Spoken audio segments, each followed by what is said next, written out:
Okay. What's today? April 3rd. Welcome, everybody. I'm really excited that we have our guests on because I've been going to Ecluse probably since like 2005, and I was always impressed with their wines. And I don't usually advocate for any particular winery, but I have to tip my cap to Steve and his team. QPR wise, when you look at the quality price ratio, he's got one of the best. And I always recommend everybody that wants a little more moderately priced wine that they experience Ecluse. You'll find there's something for everybody there, in my opinion, which is whatever that's worth. And Steve has always done a good job. Now he is another winemaker with him, and we're going to find out a little bit about Anthony here shortly.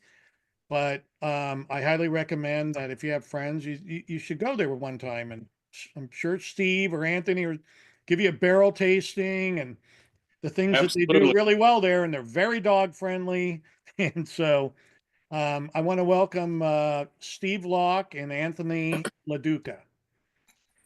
Thank you Welcome for to the having us. show. So, what I'm going to do is we're going to kind of go through, learn a little bit about both of you, but I'm going to let Jason kick it off with a couple questions here. Sure. Fire Thank away. you, Mike. Welcome, everybody. I want to do something probably pretty standard, but a little bit different for our format. I think probably to most on this call, the two of you don't need any introduction, but for those that are new to you or the winery, could we just start off with Steve and Anthony, if you don't mind, just a quick introduction of yourself? Sure. I'm Steve. My wife and I bought this property in '96 and kind of started out just growing grapes, segued into the winemaking side of things in like '03 or '04.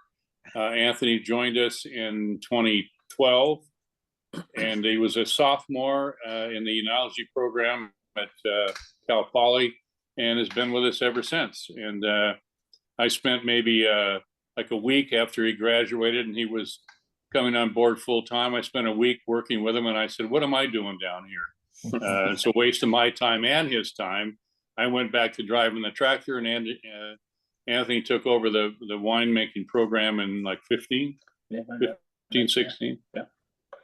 Yeah, that's it. I'm Anthony. I've been here since 2012. So started as an intern and kind of each year took over a task at a time, pick dates, barrel program, and then got all the way into getting into our blending program. And now we have quite a few different winemaker select and fun small lot things we've been doing the last couple of years. But coming up on about 13 years. I started here for the very first day I was here was a bottling. I was volunteered to bottle. I was my parents are wine club members, and so I was actually not 21 at the time. So I was driving them wine tasting, came by here and happened to be the week before bottling. And Steve said, if you want to come check it out, we'll Wait, bet your mom so in your wine. parents were club members before you joined? Yeah, they were. Yeah, Okay, so that probably helps. it did. The more I look into it, the more I think my mom had a pretty good master plan on getting a discount on her wine for the rest of her life. It's funny because Anthony's mom and dad were in here in 2012, I think, and it was kind of quiet, and I was talking with them, and they said, "Gee, you'll see more of us up here because our son is at Cal Poly, and in fact, he's in the enology program." So I gave his mom Brooke a card and said, "Well, if Anthony would like to work a little bit, have him call me." And that was really the beginning of the whole thing. And it's been a great, for selfishly speaking, it's been a great thing for me and certainly for Écluse that Anthony's been with us as long as he has, because there's really been no other than our wines are better. there isn't a big change in the kind of flow of wine from when I was making them until today. But I tell people that we see here now that I think the wines that Anthony made in 2022 are probably some of the best across the board of any that we've ever made here. And you know, it's common that we hear, you know, gee, these are all really good wines. There's not, you know, sometimes there's a few off ones or whatever, but I think they're just really, really nice across the board. Well, Anthony, clearly, in 1 week's time, you must have made an impression Yeah. from that first week. But I think that last comment he just made about 2022 is what many call a winemaker's vintage. Yeah. To have done so well with that vintage in particular is quite a statement, right? Yeah, 22s, it was, you know, I think every year, one of the more fun things I think to me is our blending process. And that's why a lot of our newer wines are pretty eclectic blends of things. But I think, you know, a tough year just means we kind of have to go and improvise a little bit more with how we get to the flavors we want to get with our blending program. Some years when everything's perfect, it makes it a little bit easier, but sometimes it's a little bit more fun when you gotta dig a little deeper and find what really is going to work and make everything come together. So You get to show off your skills in years like that. right, I think Yeah. one of the funny things was my first 2012 was a pretty good year, and then 2013 and 2014, my first 2 years of really being part of the team, were two of the best, I think, vintages in the area. And so I really early on thought, well, this is a pretty easy gig. You just, you know, everything comes in perfect. You bring it up, get your ferments right, and 18 months later, you have great wines. And then 2015 was a little rough. Yeah, And 2015. so that was that first test of getting everything to work together. And so, yeah, it's always fun when you get. Why was 2015 rugged? I don't remember now. The main thing, I think we had a lot of wind and issues Right at early bloom. on, right at bloom. And so we had a lot of shatter, so really low yields. I think it was a cooler year overall also. So one of the things with our wines, I don't think we don't really have big tannins on our wine. A lot of our wines are really, really mellow tannins throughout. And I think with a cooler year like that, tannins are a little bit tighter early on.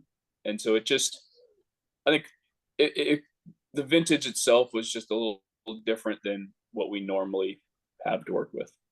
We were a bit in the drought then too, so we were trying to conserve water and yet keep the vines going. And it was two or three things like that. And as Anthony said, we had wind at bloom, and so the fruit. I mean, ordinarily we would get around 12 tons of cab off the block of cab we have, and I think that year we got maybe 3 tons. So it was Wow. just a ton of shatter. Wow. What's your elevation there, Steve? 1,100 feet. Yeah, you're up way up, Kyler, at the end of it almost. Not quite, but we're as you go a little bit farther north and you get up into Don, kind of forgotten his name. He's a bit higher, and there's one or two other vineyards farther up Kyler. Paper Street, right up. Yeah. Paper Street is. Yeah, right. and Paper Street Vineyards up the street. Okay, gotcha. Yeah, they're further up than us, and they're a little bit higher and a little closer to the water, or closer to the coast. Right. Steve, you from SoCal originally? Correct. Where at in particular? I grew up in Gardena, California, Okay. a little bit south of LA, and my grandparents homesteaded there in the late 30s, and Oh wow. it was a real rural area. And when I was a kid, my grandparents had homesteaded there, and they found this property. And in those days, if nobody owned it, they gave it to you. And so they were given this, I don't know, it was probably about maybe 4 acres. And then you had to make it productive, and they put a chicken ranch on it. and that's the property that I grew up on. And by the time I was kind of aware of, probably 5 or 6, they weren't actively involved in anything, but all the buildings were still there and stuff.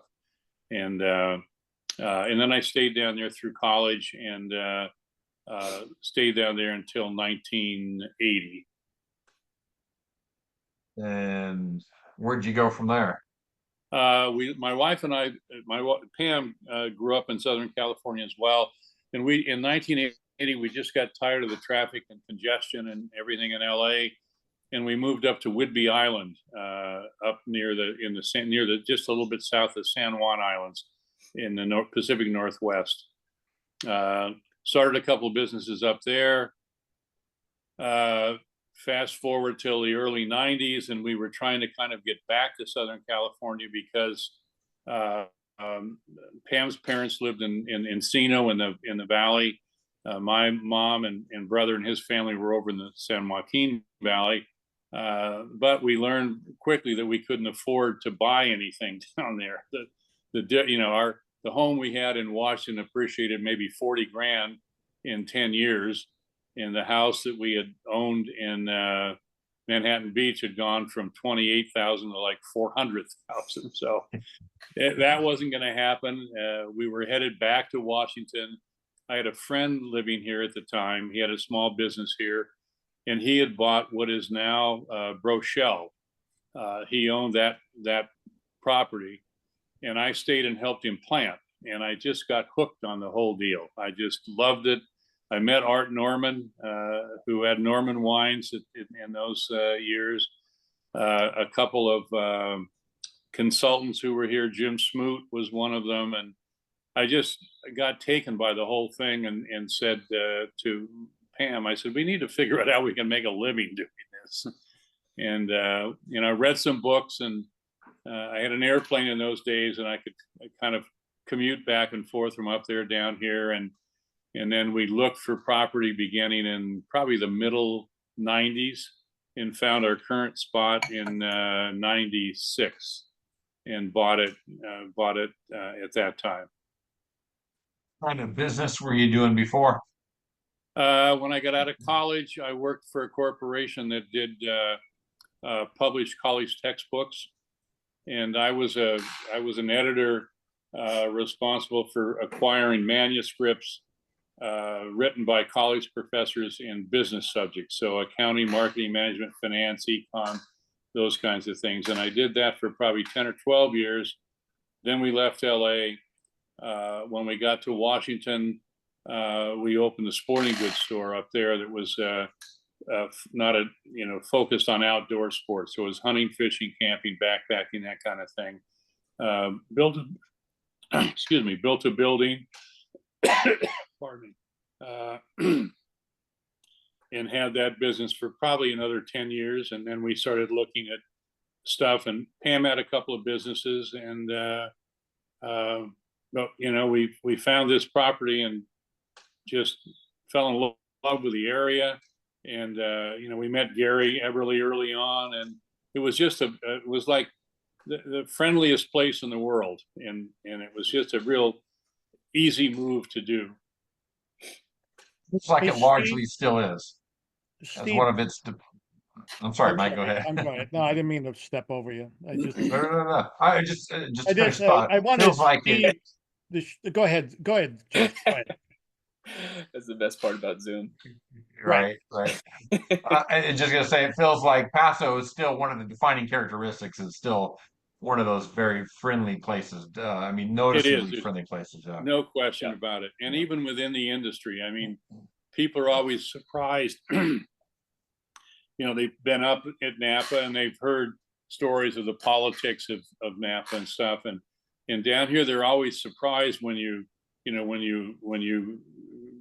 voluntarily say, gee, if you like this, you should go try these wines, or you should go talk to Matt Trevisan at Lene Coloto, because his wines are similar. And there really is no there's always going to be some politics, but overall, I think the atmosphere within the industry is just very very solid and very friendly. One for all for one. Yeah, I really, Yeah. I really do think that, and that, you know, there's an awful lot of good wines made here. I think when we came in the mid '90s, that was not true. There were some wineries that were, you know, not making the best wines, but I think at this point in time, man, there's a lot of good wines here. I agree. Here. Mike, What I wanted to just interject, though, I'm sorry. no, I was just, that's what I wanted you to Steve, say it. just touch about your story about college. I always love that story, and what your wife did, Pam. Yeah, in college, what do you mean? What part do you mean? Basketball in particular. Oh, okay.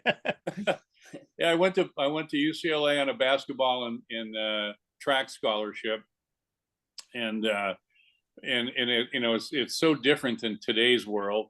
And I decided probably in June, maybe even July, I said I think I'll just go to UCLA and take that opportunity. And then I learned that you couldn't have a job if you were on scholarship, except during the summer and like Christmas vacation or whatever. And I didn't really have any money from home. So when I talked to the coaches, I said, you know, gee, this is not going to work. So they got a job for me at a on-campus engineering division. And so I worked with college after 4 or 5 years there. The last guy that was my student employee was a young man named Lou Alcindor. Wow. Who later became Kareem Abdul-Jabbar.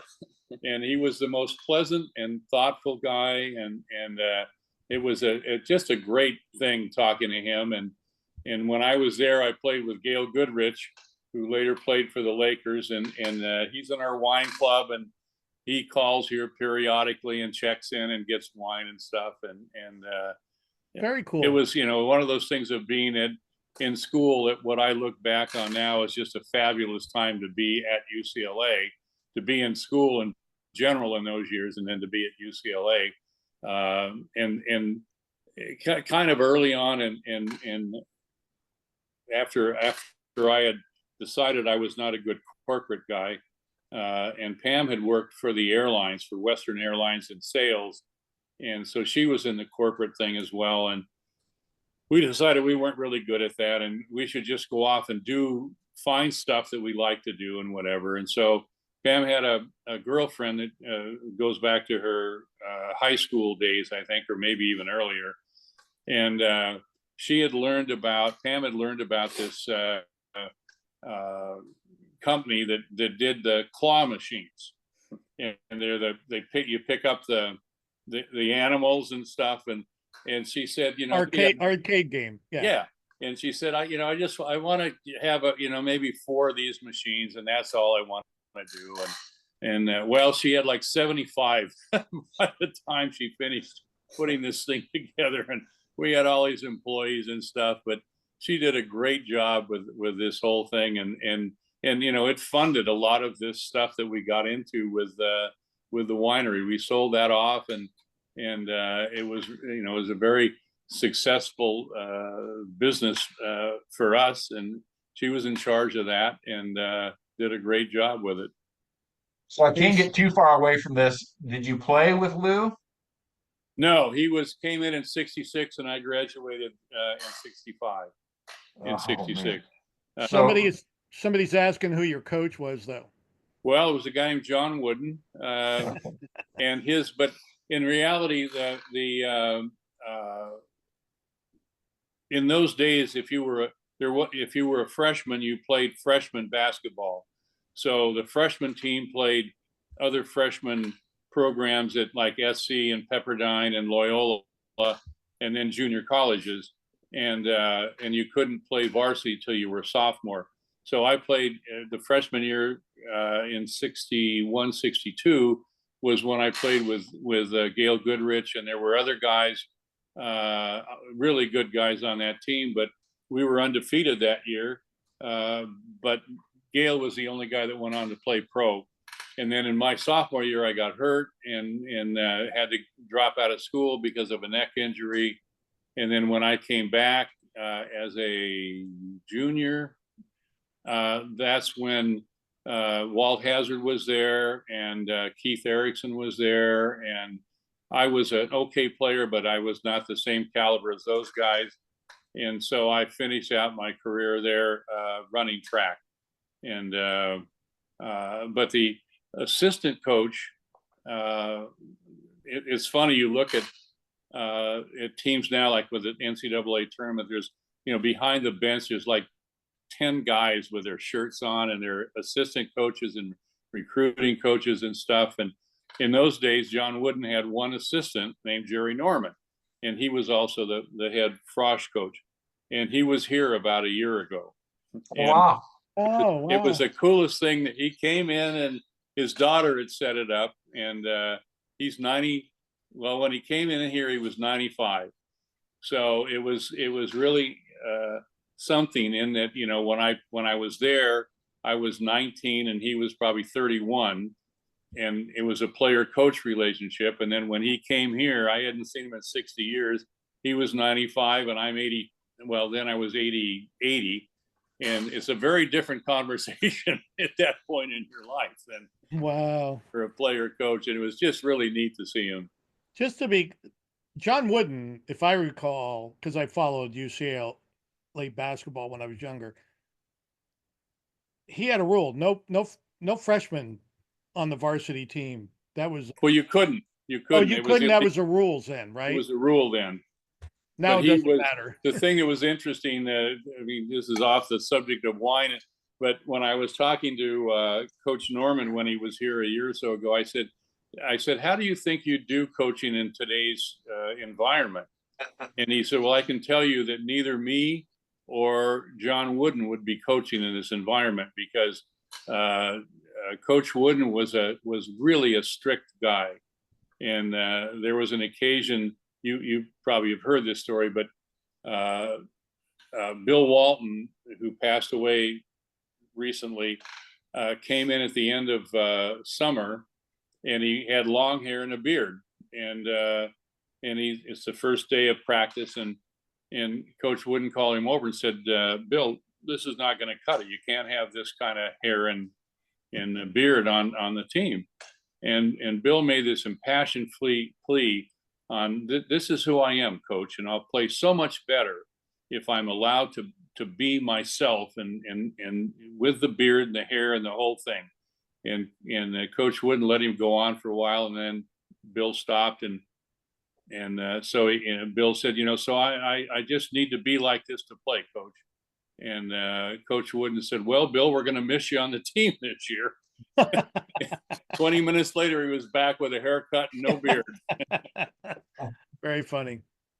So I don't want to drag us out too long, but being a huge basketball fan, John Wooden is famous for a lot of quotes. Right. Having played Yep. for him, do you have any particular favorites?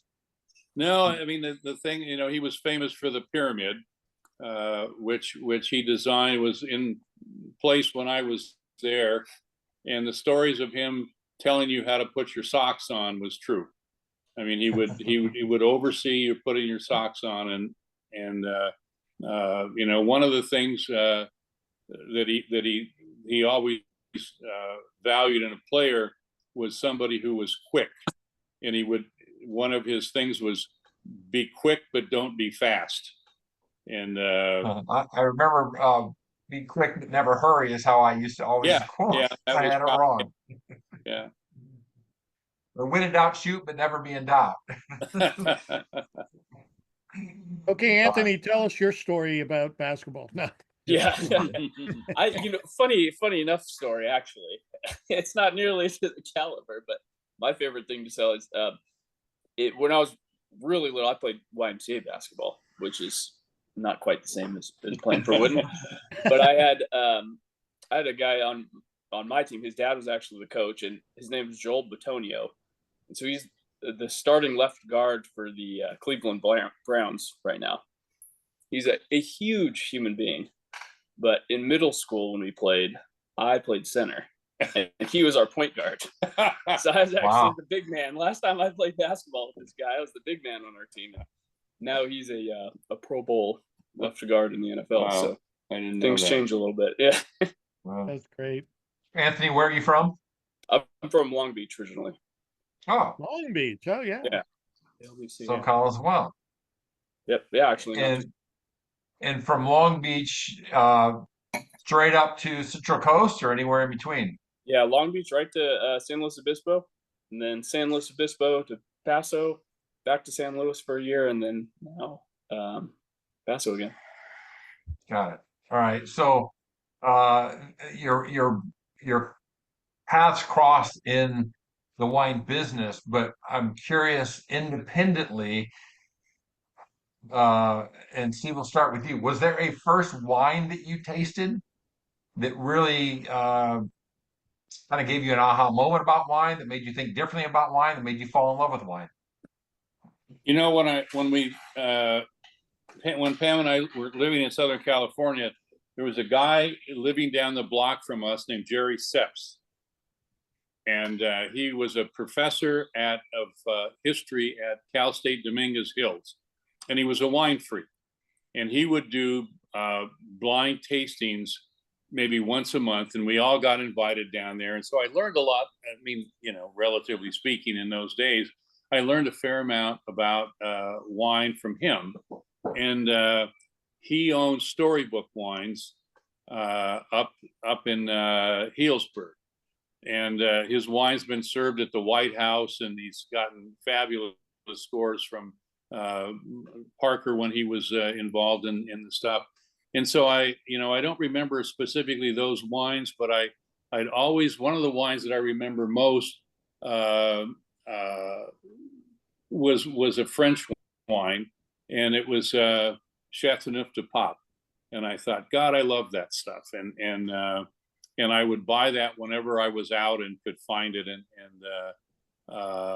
you know, it's not something that I ever have really now, but it's a wine that was made an impact on me at that time. Who was the producer? Are they I still have there? no idea. Oh, okay. Got it. How about you, Anthony? Yeah, I'll have to say, just because I was 20 when I started in kind of wine industry, so I didn't have a very expansive Right. repertoire or kind of things that I tasted through. I'd had some wine, you know, with my parents at dinner and things like that, but I never knew really what I was drinking. But I'll say, starting here, I think to me the 2010s at Ecluse, kind of across the board, were things that really set a standard for me. I remember thinking I tried a lot of wines and had, you know, with various results. Some things I thought, oh, that's good. This is, you know, I don't like this. It's okay. Not really knowing what I was going through.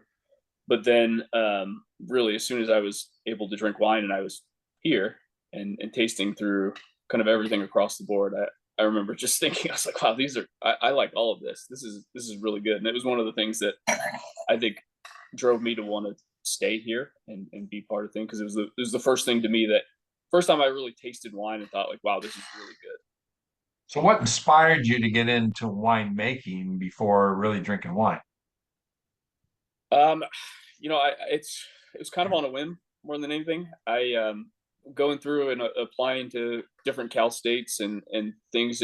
They kind of have an apply all. You know, you fill out your transcript and then you just do a drag down and select what you want your major to be here and there. And I was applying to a lot of things for engineering and chemistry, things like that. And then Cal Poly came up. Going back, my mom actually mentioned, she's like, "Oh, they have a wine program," and I thought, "Well, that sounds kind of cool." Like, yeah, go ahead and send one to Cal Poly also, and we'll see how that goes. And so when it came down to decide, there's a school in New York I was looking at, and then Cal Poly. And we came up and visited San Luis Obispo, and I looked at the area, and I really liked the city, San Luis Obispo, and I just, we saw the green hills and everything, and I thought, wow, there's no bad place in the world that being in the wine industry will put me. It's not going to put me in some kind of dumpy little dive city where things are an issue. So I thought, well, that's a cool thing, and really not knowing how Cal Poly worked at the time, I thought, worst case scenario, I'll just switch over to something else. And come to find out, that's very difficult to do at Cal Poly. They have kind of strict on switching majors, but luckily it didn't end up coming to that. So I got in, started the program early on. A lot of my kind of basic learning at Cal Poly was a little bit alien to me, just being from a big city and then going into an agriculture program. But I really remember kind of specifically soil science gave me a ton of trouble my freshman year, because growing up, it's all dirt. When you're in a city, it's very different than when you're in agriculture, where the dirt is the most important thing to you. And in Long Beach, in the city, it's like the one thing you're just trying to keep out of your house. And so I just remember just having the hardest time sitting down to study for the final for soil science, because I just thought, God, this is just ridiculous. Like, it's all dirt to me. I don't care. And now I wish I could retake that class and just actually keep, retain all that information. But I think really once I started here as my internship, then everything started to click. I saw why things were important, and why different quality in fruit, and how barrels impact things, and how your different ferments are going to give you different characteristics. And then it was easy for me to kind of back learn. I went through a harvest and went through the process of managing fermentations, and then my classes made sense. That's why I was doing this. That's why this is important. And then Like the forward-looking thought process of, what, if I end up on a winery anywhere in the world, I'm going to end up in a good spot. Yeah. The idea of being in a cubicle to me, I couldn't see it for myself. I don't have the attention span to sit at a desk all day. Yeah. I thought, well, it's, Green Hills somewhere in the world. That's where I'll end up. And So, Oh, go ahead, Mike. I was just going to say, since you've been in Ecluse for so long, what you've obviously been to other wineries in the area. Which ones do you latch on to? You think are they impress you? We have this question of everybody that comes on. Yeah, I mean, I think there's a ton of good stuff going on. I don't really, at this point, I think in Paso, if you're making bad wine, you're probably not going to be along. You're not going to be around very long. And I think a lot of it just comes down to preference of what you as a drinker tend to like, because there's variations in how tannic wines are going to be, or how heavy your varietals, things like that. But I don't know. To me, some of the things I'm drinking a lot. I really like Copia right down the road. I know they get mentioned a lot on the group, but our guests next month. Yeah, I think they do great stuff. Yeah. Epic is another one. I think their wines just across the board are phenomenal. Who else?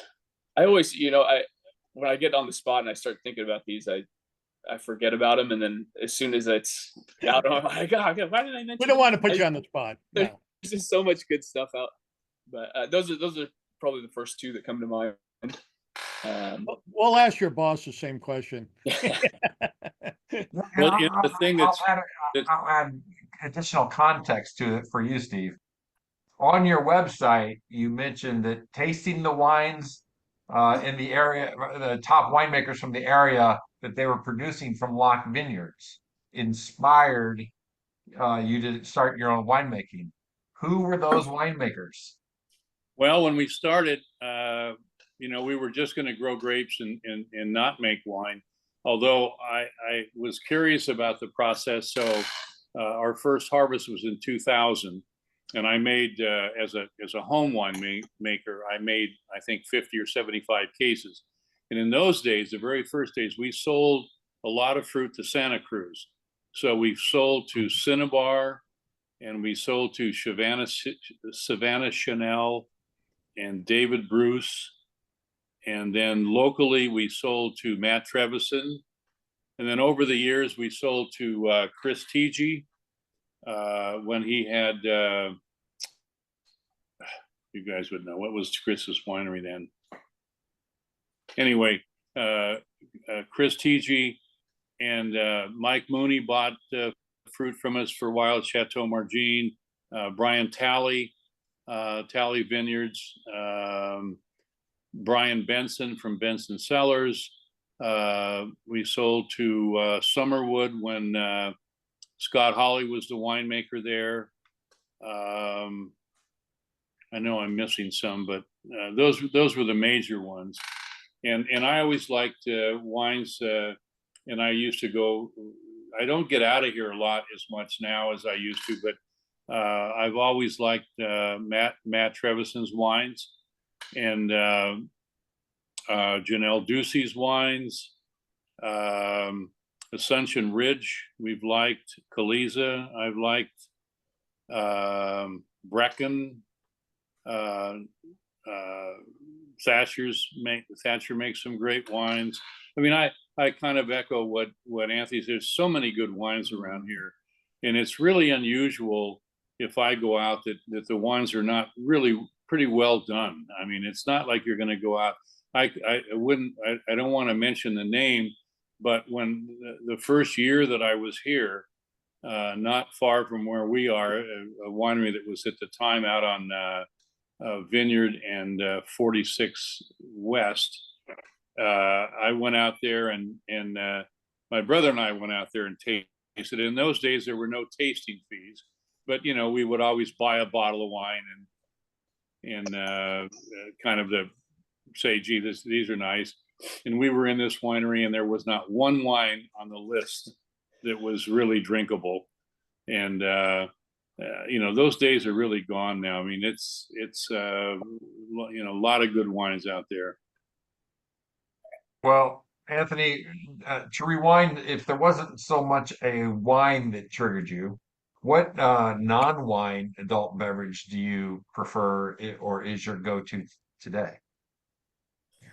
Yeah, I'm a big spirits fan. I think I like kind of everything, just in the same. I apply a lot of what I enjoy about wine to really any other non-wine alcoholic beverage, just because I try to appreciate them for how they were made and what they were going for. I would say in general, my go-to are probably whiskeys of some sort. I tend to Bourbon or Scotch, or both? both. Yeah, I tend to drink probably more bourbon, just because I think there's a little bit more around, and price point wise, I like cheaper bourbons more than I like cheaper Scotch. That's a good So point. it's a little, for a daily drinker, it's probably bourbon. I do have a few good bottles of Scotch that every once in a while will break out. And Steve, how about you? Do you got a favorite non-wine adult That's the beverage? same thing. I have great memories of my brother and I having dinner at my dad's house when he was later in life, and he made Manhattans, and so and in those days I probably was a gin and tonic guy, maybe a martini guy, not so much into bourbon, but I always enjoyed, and I to this day associate Manhattans with my dad and my brother, and at a time when we were, kind of laid back and having a good time. So I suppose more often than not, if I'm in a restaurant and have a drink before dinner, it would be a Manhattan. That's so funny, Steve. My dad, same thing. Is that right? He was a Manhattan guy, World War II guy, Yeah. Manhattan. And I was just learning about torpedo juice the other day. but regardless, I like gin and tonics. He was Manhattan. I drink more bourbon now. Yeah. I like the Manhattan, okay, but that's funny because he was big on Manhattan. Yep. So, Steve, a pretty cool story behind the name. Can you share with the group the story Yeah. behind the name of the winery? Kind of when we were just my wife and I were just starting to kind of put this together, and we went to Europe with friends, and we had reserved a houseboat on the Canal du the Nivernais or the Midi. I don't remember now which, but on the canal, you go through a series of locks, and the French name for those locks is Ecluse, and so when and it didn't really strike us at the time, but then when we started the wine side of this, we're kind of going, well, what should we call this? And we neither one wanted to have our name on the label. Just figuring that you build the brand up that Lock Cellars or Lock Wines or something, and then at some point you age out and you move on to the next stage, and nobody wants that label or that inventory. And so Écluse is the French word for lock, our last name. And so it has a meaning for us, and yet it's kind of generic enough going forward that it could be assumed by kind of anyone. And it is also with that A picture. little picture of a lock on the front. That was a pen and ink drawing. One of the couples we traveled with in those days did that pen and ink drawing, and it was funny because we used that drawing in design. I can't remember now who designed our first label, but it might have been the girl that our friend who did the drawing of the locks. And we had a friend who had a wine shop down in Woodland Hills, and we went down there and took our wines down and took him to dinner, and we were so proud of all this stuff. And we sat down and we're talking about the wine business and what we could do with all this stuff. And he looks at the wine label. He said, well, the first thing I do is get rid of this label. He said, this is a horrible label. He said, you want a white paper with some colored ink on the front. You don't want all this stuff there. So that converted our label to what it is now. And in a way, I'm on the one hand, I'm proud that we're still using the same label, 25 years later. And on the other hand, I'm looking at it saying, geez, we're lazy. We ought to be doing some other stuff. It's so. funny because that label in my mind has been around forever. I mean, it's classic. Yeah, and that's it's part classic. of it. I think when you change the label, we're not distributed, so we're not on wine shelves in stores. But our wine club members and people that are used to our stuff recognize the label, and it's that's what we kind of said. Well, why should we change this? It seems to be working okay. For sure. I mean, it's a great label. It's a great name, I think. There's something to be said. I love the artwork on a lot of the bottles, and I really enjoy it. But I have to turn the bottle around to see what I'm buying. Yeah, yeah. If you know what I'm saying. And that when we had this other label, this guy in Woodland Hills said, this means something to you, but it doesn't translate to anybody else. Somebody else looks at it and doesn't like it for whatever reason. And he said, you're better off to just be very straightforward with the name of your winery, what the wine is on the back, what's in it, and let it go at that. Yeah, I think it's good. I think it's great. It's classic. Anthony, what's the most challenging part of making wine? I'd have to say the waiting, the in between time for me.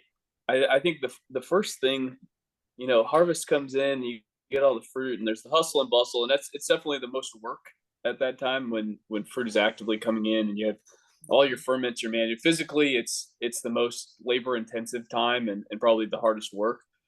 But I think the hardest part to me is, these things are in barrel for 18 months. And sometimes you go through and you taste through things and you go, oh man, this is so good. Like I've got 7 more months before this is going to be in bottle and done. I have to sit here and babysit this thing for 7 more months and make sure it stays, the way it is. And to me, I think that's probably the most difficult part. It's maybe not the most, physically laboring part or the hardest part of things, but for me and the way I am, I think that the fact that I've got to wait 18 months to put this product together, it's just, it's like throwing some meat on the smoker and you don't have a meal for 18 hours. Like, it's just, imagine that being 18 months. You're like, I have this brisket started. We'll eat a year and a half from now. It's going to be perfect. Right. So it's, that waiting game to me was really early on, probably harder to digest than now. I remember the 2015, writing that on the barrels, 2015 this, and going, man, it's going to be so long before I see a bottle with 2015 where I feel like this bottle is something that I produced. And now the 2015s are libraried and gone, and it seems like it goes by a lot faster now. So maybe not quite as difficult of a waiting game, but I do think that to me is just that in between time of just waiting for this stuff to be ready to go is different, because you don't have a whole lot of control. You know, at harvest, you're picking fruit when you want it. You're bringing in, you're kind of deciding your flavor profiles. You pick your barrel program. You get into blending. You get things blended together, and then from there you just go like, I hope I nailed it. We'll see.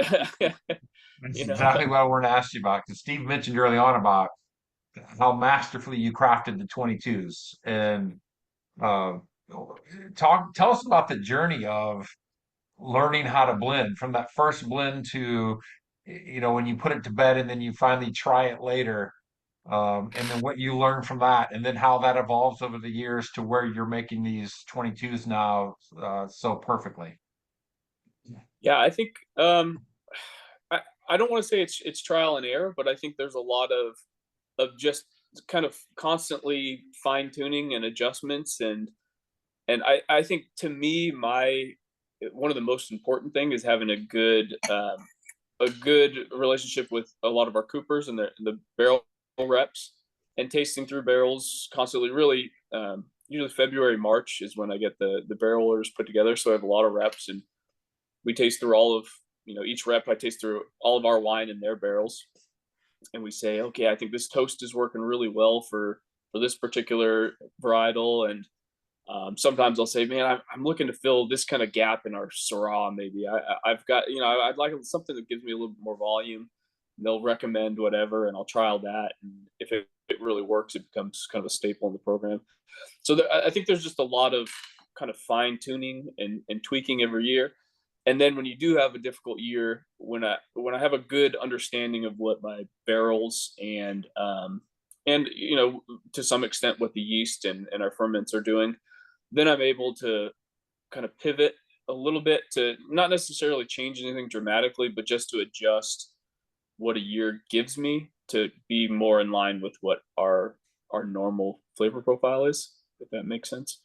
I Totally. think one of the other things that's been really nice for us, we've started doing kind of really small lot, more unique wines, which we're calling the winemaker series. So some of the single varietals that might be a one-off, we might do it once every few years when we have it kind of available. So what we're drinking right now is our Tanat, which is something that's awesome. I'm a big fan of the varietal, and that's a great blending varietal for us too. But I think having all these little outlets for things gives me a little bit more room to experiment with different barrel programs, and maybe some more unique yeast or different vineyards. If we get fruit from a different vineyard, and maybe it doesn't necessarily fit into what our wine club wines are, our 6 wine club wines. I think those we really try to shoot for consistency. I want Ensemble to always be recognizable as Ensemble. But with some of our smaller lot things, if it's unique every year, I think there's interest in that, and I like that. So, maybe we source some fruit from a vineyard that we haven't had before, and if it doesn't work in our regular program, then it's something we can look at pulling off and showcasing that on its own, and making it as a single varietal or the lead of a more unique blend, and really letting it shine as its own wine versus trying to force it into our regular wine club What's wines and things. what's the most complex element of blending? Is it knowing how a particular varietal will evolve over time? Is it how it plays with other varietals? Is it, to your point about cooperage, is it how it reacts to the wood? Like, is it just all of it together? Like, whoa. Yeah, I think to me the most difficult part of blending is just kind of knowing when to stop. Like when you've got something that's really good. Because if you look at, we have, each year we get maybe 250 barrels of wine, and just so many variables. And when you got something that you taste, and we do our blending with our whole staff is here, and everyone participates in the blending trials. And when you have something that everyone goes, God, I really like this. I think this is really good. And if it's our cab and we say, oh, it tastes like our cab should, and it's, I think this is really nice. It's got good structure, all these things. Usually that's a pretty good sign that you're there. You got a finished product. You kind of, what your blend is. And if you look at it and say, oh, well, I've got 10 more barrels of cab, like there's got to be a better combination in there. You can really drive yourself crazy because you can just try every little thing. And, very often the case is you're not making it any better. Like, when everyone's really happy with something, it tastes really good. Chances are you've got a good product there, and that's your. And I learn when to stop. have a quick question because you brought it up.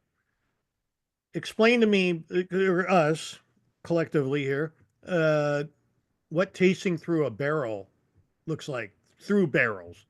How does that work? Because I've never heard anybody explain that before. Yeah, so our general process, I'll kind of walk you through, I guess, our first day of blending.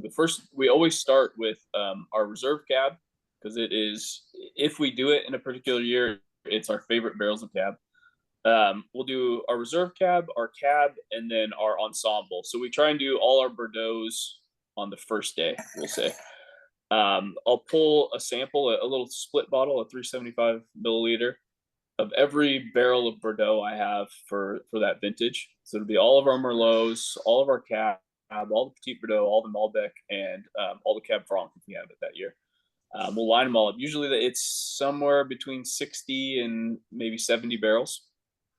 We'll print out an Excel sheet with all of our barrel numbers, which gives us our information on vineyard, varietal, what type of oak it is, what barrel it's in.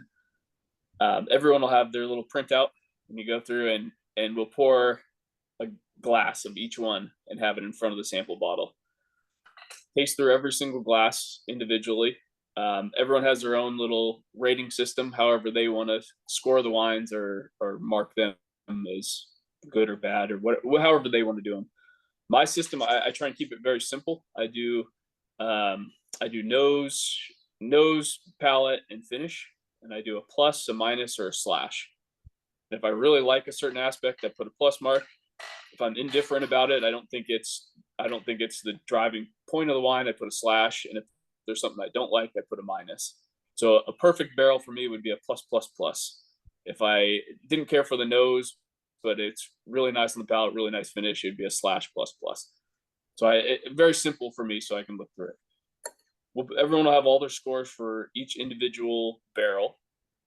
And then what we'll say is, okay, for the cab, we want to end up with about 400 cases. We want to end up close to 16 barrels.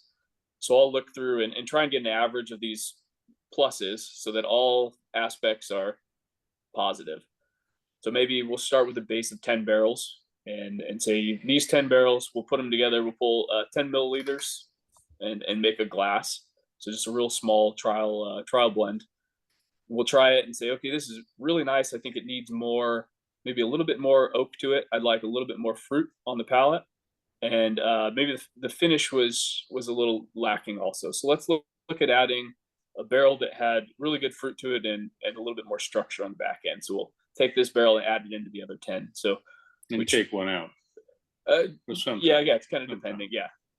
And so then we'll have basically trial B. We'll make a glass up of that and try it, and everyone will say it's going in the right direction or it's not. And we kind of keep going about that, where we'll trial each one and add barrels or switch barrels based on what we think the wine needs and what we have available that we think will contribute. And then ultimately we end up somewhere most often in like the cab F or G trial area, where you find something that's everyone keeps going back to.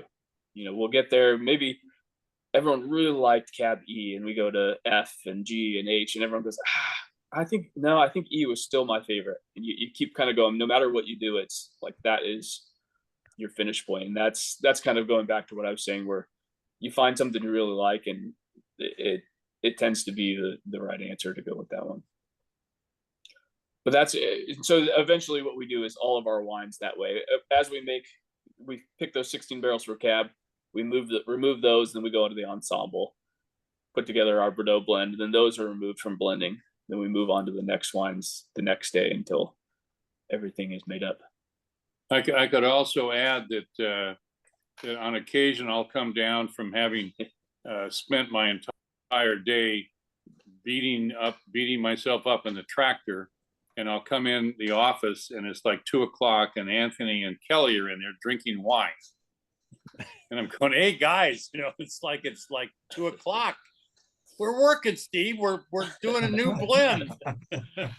So, and then sure enough, a week or so later, they're always sitting down doing it. Well, here's one we put together earlier on, and they've always been good. Very good. Well, Steve, it appears your wine is in very capable hands. It is indeed. Yes. No doubt. It's and I can tell you that knowing that when you change winemakers, and you can always taste the wines that somebody has made over time, but it's always with somebody else's fruit, and it's with a different palate in mind and whatnot. And Anthony has just carried on this tradition so that our wines, I think, over the 20 some odd years that we've been doing it, have been really consistent within a given vintage, and then also wines like Ensemble and our rendition, which is a Rhone blend, and our cabs and our straights, they really are consistent from year to year, and I think that's what is important to me. People aren't surprised when they taste a wine and they go, "Oh, gee, that's different than last year." And you'd like to have everybody look at it and say, "Gee, those are, they're nice wines and they're consistent." Steve, what's the most enjoyable or rewarding part of being in the wine business? I'm sorry? What's the most rewarding or enjoyable part of being in the wine business? I think it's sharing your wine with other people. I think it's it's from in a given vintage, it's the time that I spend in the vineyard, working to keep the weeds out and the gophers under control and the squirrels at bay, and coming up with nice fruit. Anthony's involved in that during the course of the year as well. And then we in the fall, when we're actually and when Anthony's making the wines, tasters that come by here at that time, we always share tasting out of the ferment bin. If we're pressing wine off, they get to taste that stuff. And I think it's the kind of joy of being involved in agriculture, and then sharing your product with people, and seeing the enjoyment they have. And Anthony, as a winemaker, anything else in addition to that particularly satisfying to you or rewarding? I think, to me, I don't know if it's the rewarding thing or just my favorite part is that, thinking back of, it doesn't put you being in the wine industry doesn't put you in bad parts of the world, and then getting to come here every day and we have these nice rolling, like my office is kind of exactly what you would hope it would be. You get to be out. I'm on a vineyard every day, and we get great weather all the time. Everything is just it's you can't not complain. a bad gig. There's you can't really complain about it. So it's always nice that people enjoy the product, and probably one of my favorite things to hear is that when people like everything across the board, and they say, I just, all of your wines are, I love hearing that much more than someone saying, oh, well, you do this really well, or you do this, because I just think if someone likes everything, then it's an indication that they just like the style of wine I'm making, which is really cool. Obviously, I like to hear if people enjoy things in general, but that's probably my favorite thing, is just if people like everything we're doing, they just say, oh man, all the wines I think are just really good. That's probably the most rewarding, because that's, I think, a reflection of a style and the people's reception to the style. But well said. Well, that makes sense too. I'll say I've really enjoyed this baby, this 22 ensemble. Loved it, but I've never had one of your wines that I didn't really like. So to your point, Well, good. Glad to hear it. yeah. And I have to say that when I've been there where my wife and I have been there over the last couple decades, and we brought friends with us, always a positive vibe there. Everybody's gracious and really upbeat. Your wine club members are always enthusiastic, and it's always a good experience there. I have to tell you. So I tip my cap. I don't have one. Thank you. You can tip yours, Steve. Go ahead. Well, and you've both been super gracious to let us go a little bit long, but I do want to give you a chance to, whichever one of you would prefer, to talk a little bit about the club, the current lineup, anything about the business you'd like to share. Well, I just say I think we're pouring a lot of the 22s right now, or what's going out. I think really happy with all those wines, but we also have quite a bit in the tasting room. We are always doing, the barrel tastings. We've got our winemaker series. A lot of times we have some kind of special pours going on in the tasting room. So some of those more unique single varietal things, like I said, we're drinking the Tanat right now, which is probably one of my favorites. We do a Carignan. I think I'd seen some people mention that they were drinking that. That's something that's you don't see a whole lot of in the area. I think they're starting to pick up some steam, but I think we have some cool, unique small lot wines. We just bottled the Petit Verdot a couple weeks ago, which is going back to the waiting game being the rough part. It'll be released next spring, so I got to wait a year to see how that Petit Verdot is going to be received. But I think it's one of my favorite things I've put in bottle. But yeah, I think for us in the tasting room, it's awesome. Steve's always down here and really getting himself into trouble opening a lot of bottles, but there's always a lot of good stuff going around in some of our just smaller a quick wines. retail sales push. Our wine club is 6 bottles once a year, so it's not a real onerous thing. It's like $260 for these 22 wines right now that are all really, really good. And Pam and I had belonged to wine clubs over the years, and you'd get wines every quarter, or you'd get wines at Christmas that you didn't really want. And so our wine club is the same 6 bottles every year, and it gives a good intro to what the wines are, and they're solid wines.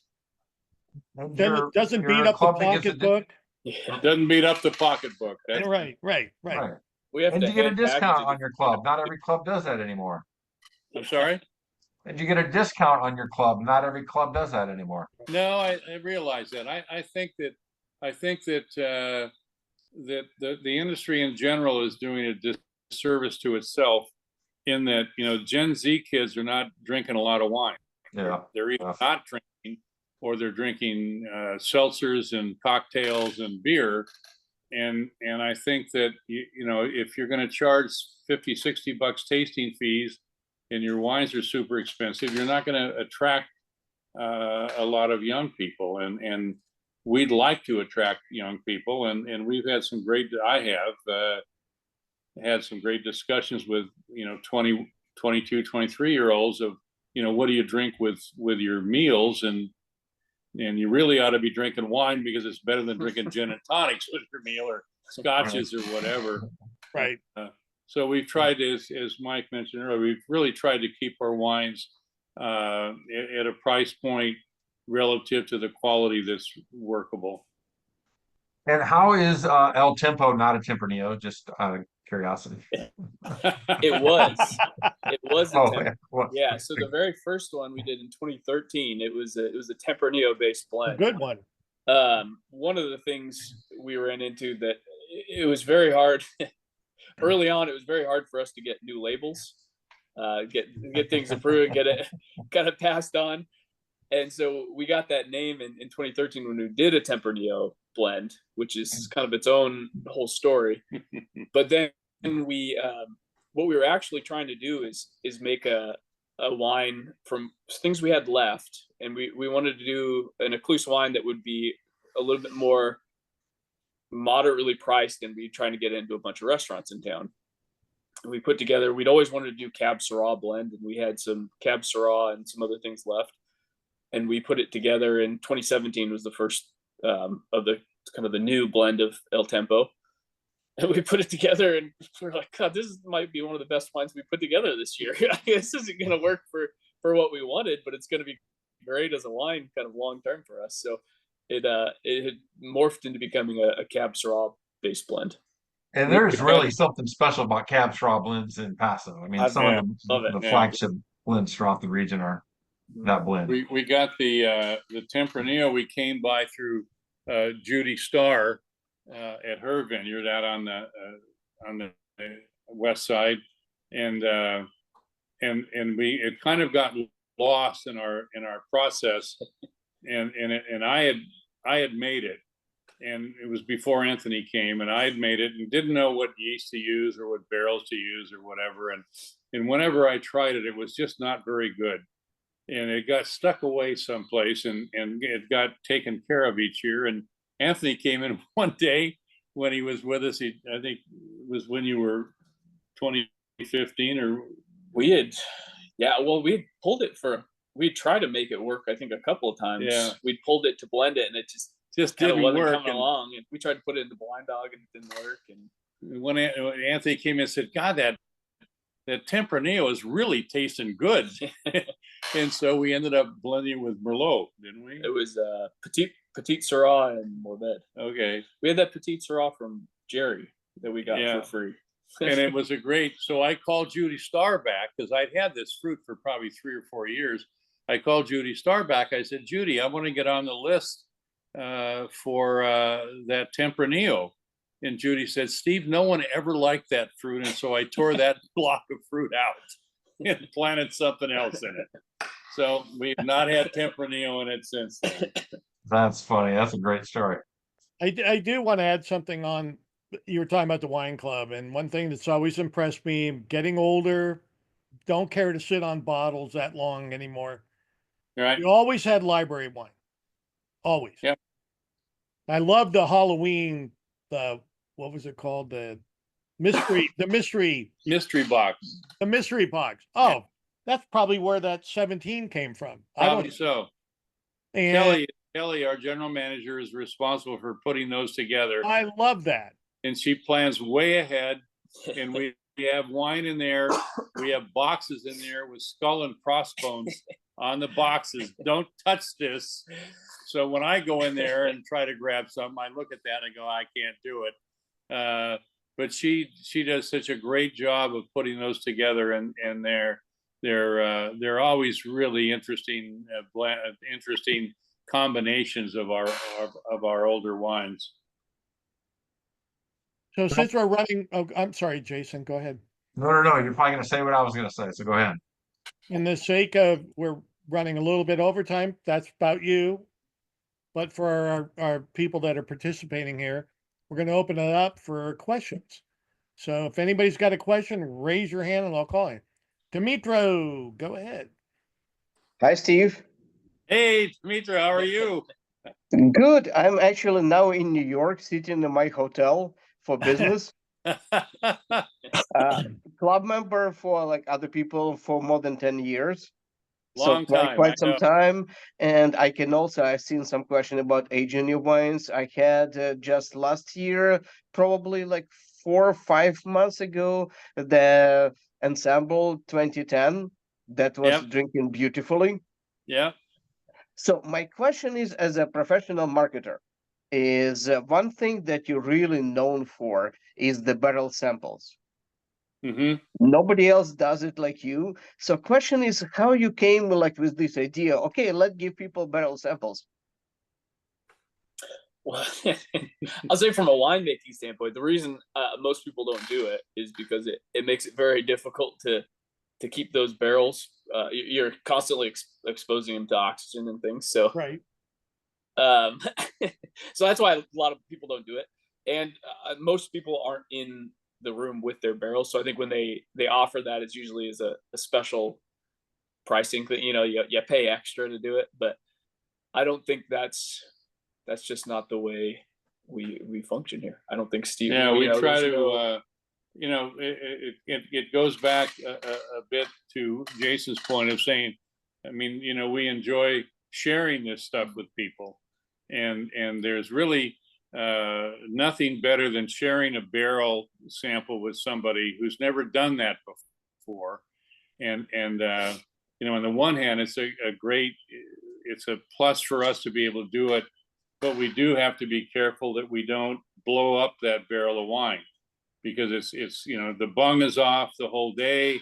If for some reason we forget to gas it at night, or if we use it too long, if we ruin a barrel of ensemble, that's 25 cases of wine, and we've been lucky in the past and really haven't had any issues with stuff, but I think that's part of it. And Anthony's right. I mean, with the way we do stuff, I mean, you're looking at us with barrels in the back behind us, and if you're in here over the weekend, we may be sampling out of one of those barrels, and it's just a neat. And sometimes we have done what we'd like to do, and we move these barrels around a lot, but it's always interesting as an educational thing to taste the same wine out of a French barrel, a Hungarian barrel, an American barrel.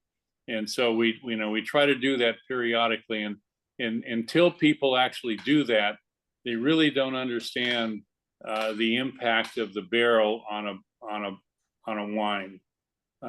It's not until you pull out of, you know, like a sample out of a French, American, and Hungarian, and you identify the glasses, and you have the people taste each glass, and then you take the signs away and you move the bottles around, or the glasses, and you say, now I'm going to ask you which wine came out of which barrel, and I'll say, I'll bet you that 90% of the time you can tell me what wine came out of which barrel, because they're that distinctive. And it's something that people walk away with it. Jesus, I didn't know that. That's really something. So yeah, I don't think there's any, you just can't portray that to people without them trying it, actually doing it. Yeah, I couldn't tell you how many times people go, I don't know how you can decide that and pick between barrels. I would never be able to tell. And you go, yeah, well, you would be able to, trust yeah. me. Put I mean, some of these barrels are, you know, as unique as having different spices in your cabinet, and saying you don't think you'd be able to pick out the difference, but I promise you would know the difference between salt and pepper. That's a good analogy. I haven't heard that one before. Yeah. Hey, Jen, you got a question? Hold on. We got it. Hi. This is Jen. This is Jen, a member of our team. So was Hi, Jen. Dimitro, by the way. Hi, And everybody. Dimitro, Dimitro didn't too. get such Everybody an knows. enthusiastic introduction. Yeah. Two members of the Paso Robles Wine Fanatics team. Jennifer, Hi. looking So good. First, a comment. About 5 years ago, with change, I got the opportunity to taste your Carignan in the French and the Hungarian oak, and it blew my mind. It was the best, most interesting tasting. So thank you. That was a really wonderful opportunity. My question is, if you could just talk a little bit about your process of making improv every year, and do you enjoy coming up with different blends as much as I enjoy tasting the different blends every year? Yeah, so I will say improv, it in some ways seems like it should be the easiest to put together, because we can just kind of do anything. But I think it really is one of the most difficult wines for us to blend every year, just because it's kind of limitless in the sense. So going back to that, being able to drive yourself crazy with just saying, oh, what if we try this? What if we try this? Well, when you have structure to something like ensemble, we know, okay, well, I have Bordeaux varietals to work with. With improv, it's a little bit tough, because you look and say, well, we can kind of do anything. And so a lot of times what'll happen is it's one of the, I would say it's usually the last of the wine club wines that we put together for our blending profile.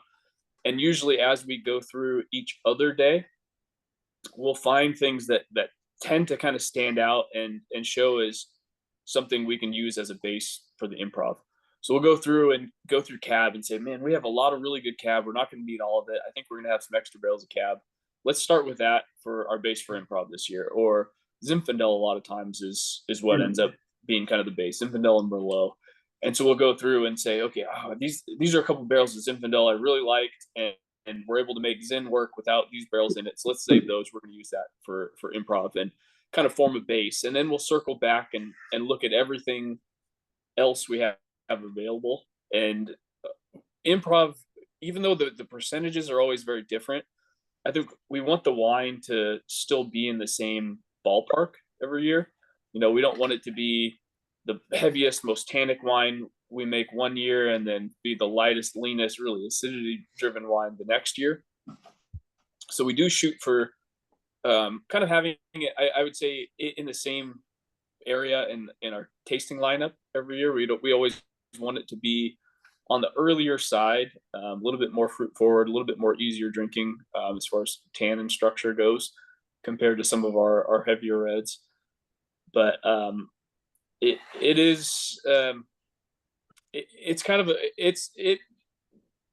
made up really over the entire blending process of all the other wines. We're starting to piece it together as we're blending everything else. We're finding what we're getting out of each other varietal. That way, when it comes to putting improv together, we have at least a picture of what the base blend is going to be. And then sometimes we go, okay, the Zin is bringing really nice fruit. The Merlot is really balanced things out. But we need something that's just going to give it a unique factor. And sometimes that's Carignan, and sometimes that's Tannat. Sometimes it's maybe Cab or Petit Syrah or Syrah. And we're able to kind of form that base through what we know from all of our other blending trials, and then just that fine tuning. A lot of times what we'll do is open past vintages. So if we're blending our 23s, we'd open our 22 and say, okay, where are we between these, and how do we get these closer together? But it is one of the more, I would say, difficult blends in that sense. Very good. Anybody else have any questions?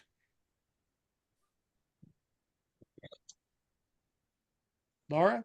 My group has a ton of questions. We put them in the chat. Well, I'm going to let you ask them instead of me going back through it. Okay, I need to go. So I know it looks like it's just me here. It's just that I have Patrick and John, and they keep walking around, and they're here listening and not in the middle of this. But I'm here. So I'm sorry, John's here. How did dinner go? You got dinner done? Oh yeah. We ate dinner, and we've been so. Thank you very much for the offering of the 3-pack and the 6-pack, and I couldn't resist, and so I did the 6-pack.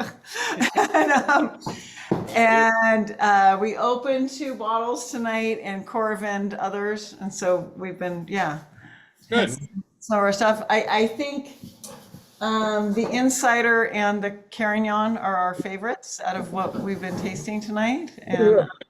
But it's been very enjoyable because I've heard about Ecluse on this group a lot, seen your bottles a lot, and haven't had the pleasure of visiting in person yet. And so, So going through my questions in the chat, let's see. Oh, Steve, do you know Lock Vineyards?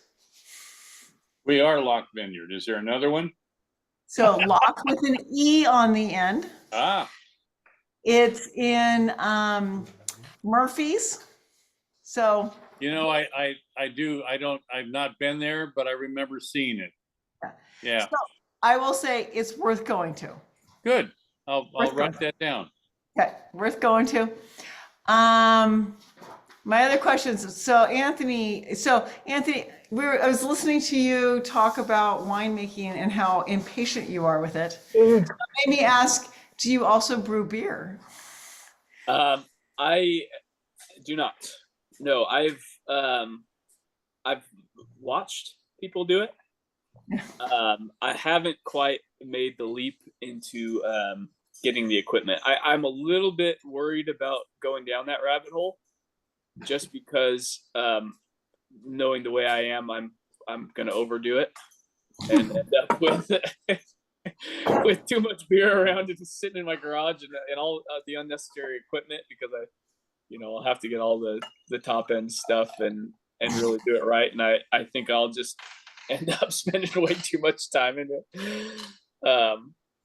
But I do have some friends that brew beer, and I've been part of their brewing. I'll go over when they're doing a batch of things and taste their. I'm always happy to be part of their tasting crew to make sure their beers Quality stuff. control. Yeah, quality control. So Which kind of beers do you like? So many different flavors. yeah, whatever's cold. No, I like them all for kind of what they are. I probably drink West Coast IPAs most often. I think that's probably the most readily available also. And but I do, I won't turn my nose up to anything. I think if someone's got something and it's a unique style beer, I'm actually pretty jealous of the beer industry because of how much they're able to play around with stuff. Because they, you can do your mango habanero beers and everyone goes, oh, that sounds interesting. And in the wine industry, if I tried anything like that, people would go, I'm run out of the industry instantly. And so I do think that's one of the fun aspects of the beer industry, is that they're able to really experiment with all kinds of different flavors. Yeah, different investment. That's Very much, yeah. well, those kinds of wines are left to Stella Rosa. Right. You might. They probably sell for the same price as a can of beer. Hey, Steve, I'm looking on my cellar tracker. It shows, I don't have it here, but up at our cabin in Utah, I got a 2013 Improv. That's probably ready to drink, right? Yeah, I'd have to, what we've been doing here is we encourage our tasting room staff to go in. We have a lot of the older wines from probably 14 or so back through 2000, really. Really? We encourage our staff to take a bottle home on Saturday when they're through here, and then they come in and we've got a spreadsheet with their comments on it. And I don't have that handy, but I would say, yeah, I mean, I wouldn't let it go too much longer. I Did you for have some Going there for the reason 4th think of July, it'll be the first one I'll open up. There you go. I think I've had that recently. I do think it is. I feel like it sounds like I'm just saying that, but I feel like that is something we tried not too long ago. We take wines in, we were really pleasantly surprised. And we do open wines in here in the tasting room, and share. We taste them first, obviously, and then if they're up to our standards, then we'll pour them for people in the tasting room, and it's Right. Again, one of the fun things is and people they're always grateful, may not be the right word, but they really enjoy if we share an old wine with them, and it's just luck of the draw. You're here at a time when I happen to go next door and grab a couple bottles. And by the way, this is not an indictment on your pricing, but I have down in Cellar Tracker, I paid what 13 was probably released in 15. Yeah. $35. And I have $40 down for a 2015 ensemble, but I was club member. Yep. So yeah. Anyways, that's what I call fair price. It is. Yeah, I mean, we really, I think that it's a good point. Pam and I, she's the accountant, finance person in this, but we've always looked at it and said, we're having fun doing this. We make a good living. Why put wines at $100 or $75 or whatever? And it was funny. A guy came in and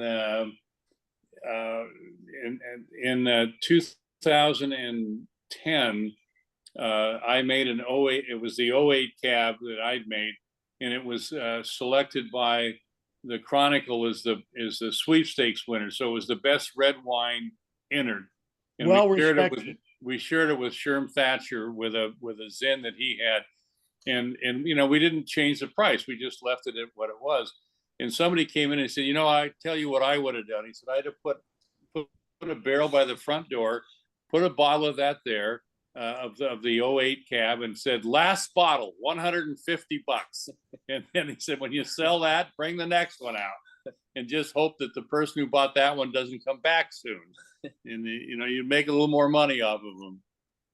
I know that it does work. I mean, there's no doubt about it, but you know what, I tip my hat, because like we do have members that are looking for some value, so I will always recommend you. Well, thank you. Always.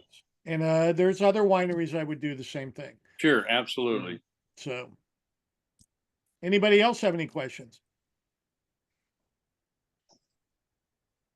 No?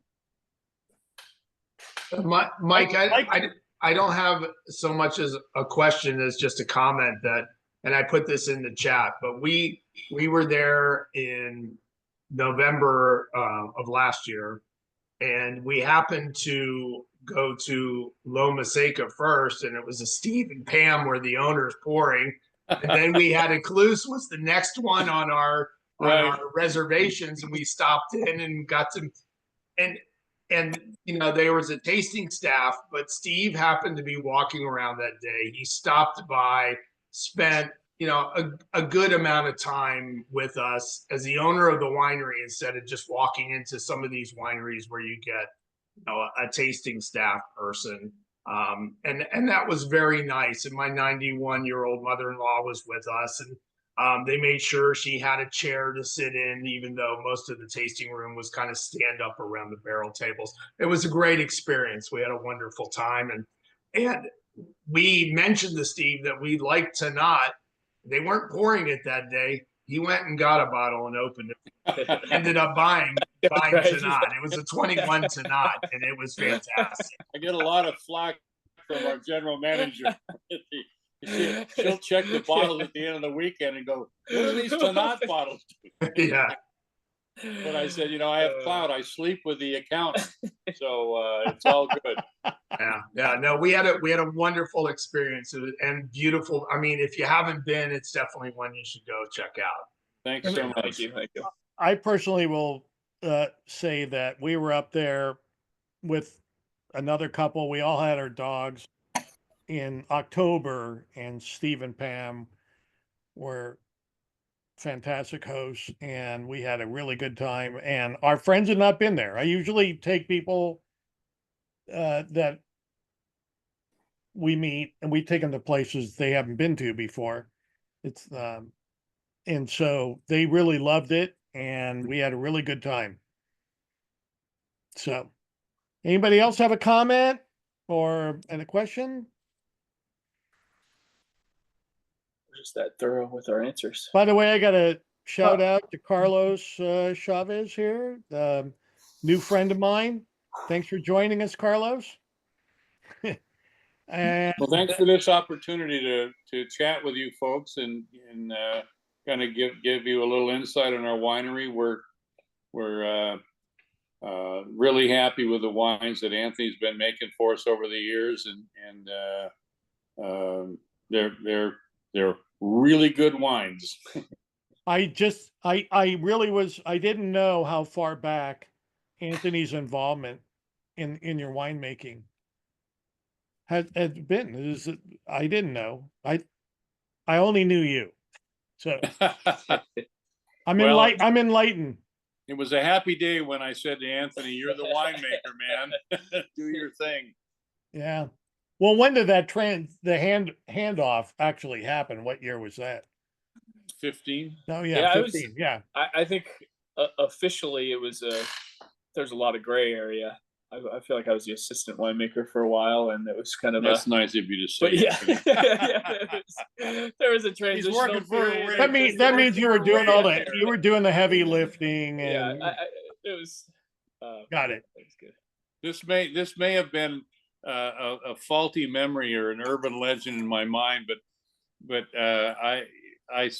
Anthony and I were making wine together his first year here, or not his first year here, but after he graduated, and I realized that I didn't need to be down here. I didn't know anywhere near as much as he did, And I said, Anthony, you got a business card with you? And he looked at me a little oddly and said, yeah. And I gave it to me, and it said, it's Anthony LaDuca, assistant winemaker. And I took out my pen and crossed out the assistant and said, you're the man now. No more money, but you're the man. Yeah, that line is blurred at some places, and I never I had to go through quite and get get all onto my that. other But cards. Right. I had to go scratch over all 2,000 cards I had in my desk. well, I can't tell you how much. Go ahead. I'm sorry, Steve, you're a lucky man. I am. The fact that you had Anthony there, you knew the time to hand off to him, and you were able to do that. Not everybody who has a business has that successor that they know that they can hand off to, that they feel comfortable with, and that it works. And so you're very we've been very blessed. Pam and I have been very blessed throughout this whole thing, because we neither one knew anything about growing vines or making wine, and yet here we are 36 or 30 years down line, still plugging along with we have a great staff here. I mean, Anthony's been with us since 2012, and Kelly has been with us for 11 or 12 years, and we always have the feeling that our staff not only cares about the business, but cares about Pam and me, and that makes our life so much easier than you can imagine. Yeah, I mean, I do have to say, I think to some extent, I got pretty lucky in this deal also. I don't know that many people take an internship at 20 years old and end up a few years later with the opportunity to put some of their own wines together and things. And so I think it's been pretty mutually beneficial. I do think I lucked. Sorry, Anthony, we have to give all the credit to your folks. yeah, that's fair enough. That's fair. Fair enough. I can't argue that point. They pushed you. Yeah, they financed I'm just kidding. the education and put me in the direction. So you met a fantastic winemaker and owner, and it's a good situation. I can't tell you how much I appreciate you coming on. I've always wanted to have you on, Steve, and I've always loved your place and your wines, and I'm glad you got to join us. And it's been our pleasure. It's been a pleasure. Yeah, thank you so much for joining us, and have a good evening. I'll have this up tomorrow on our winefanatics.com YouTube page, winefanatics.com, and you can see it up there, and we'll have it all up there soon. Very cool. Perfect. Thank you so much again. And thank you to your staff, Kelly in particular, for helping. Yeah. Good night. Have a good night. I'm going to try. Thank you. Let's see. Good job.